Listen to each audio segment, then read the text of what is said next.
Yo, magandang gabi mga kabalbas. Ito na ang ating dumating na ang ating BSFL. Solid, no?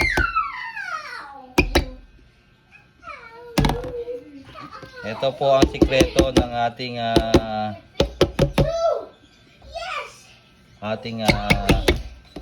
para mas maging malakas at healthy ang mga bearded dragon na hatchlings. Yan, no? Mga nakatingin na, oh. Nakita na nila yung pagkain nila. Nakatingin na. Yan, no? Another pinky, mga kabalbas. Para sa ating mga breeder. Lalo na sa ating project head zero na female. Yan. Para sa kanya. So, peace out. So, ayun sila. Nag-aabang na ng kakain. Ayun sila. Pila, so cute. So guys, ito papakita ko sa inyo paano sila magsikain. Yung ating mga zero.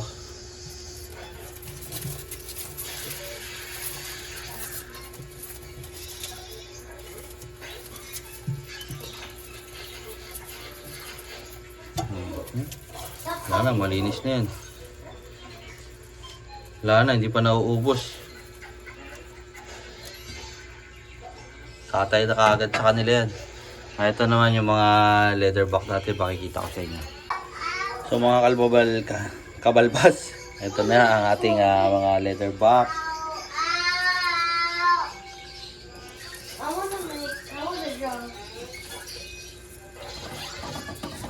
Ayan sila.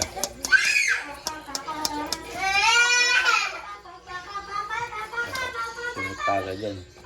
Pataas ng ipis, ito naman BSFL naman, para iba-ibang variety ang kinakain nila, hindi sila magsawa. So yan.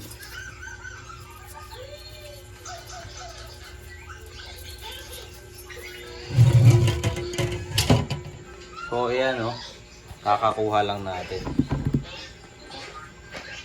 So meron din tayong super warm.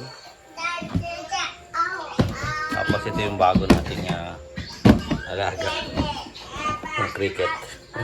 Relate pa lang, pinalalaki pa, pero pinakakain ko na rin sa kanila. More ano siya, calcium and protein. So maganda siya pag samahin. So ayan, magandang umaga mga kabalbas. Ito, papakain tayo uli ng mga beardeds kasi meron tayong buyer. Pakikita natin kung gaano sila kalakas magsikain.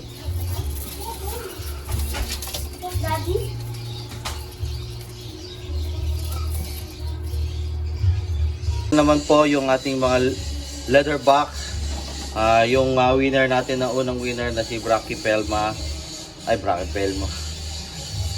Yun, so yun, first winner natin ng normal, het hypo, pH trans, pH width, so quad jeans. So ito, tingnan nyo kung paano sila kumain. Nakailang buhos na ako dyan, ha? Pangatlong buhos ko na to. So ayan, kaya medyo mahina na silang magsitakbuhan. Kanina nagtatakbuhan yung mga yan. Ayan. So all good sila, kumakain sila lahat. So yun lang, magandang hapon, ay magandang umaga, peace out. After ng dubya, BSFL naman tayo. So look, ha? Feeding frenzy. Feeding frenzy. This is a feeding frenzy. Ganyan po sila kalakas magsikain.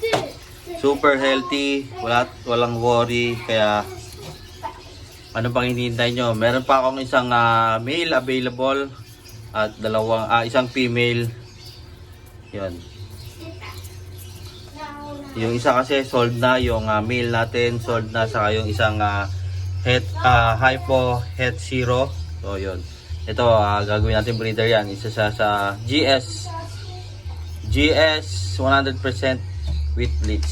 So yan, abang-abang tayo sa next project 2015. Peace out. So ayan, second batch ng pakain natin, BSFL naman uli. Yan. Ang BSFL, pampalaki talaga sila ng bearded, kasi nung time na hindi ko sila pinakain almost a week, sabi ko ba't parang maliliit sila. So ayan, nung nagpakain na ako after 2 weeks, yun, yan, Naglaki na sila, lumakas sila kumain. So, nag-aagawan na sila. What happened to the last one? Yan. It looks like this weird marking. Someone has a weird marking on his mouth. Oh, Yan. so cute. Sila. So, yan. Baby Yun lang. Frenchie.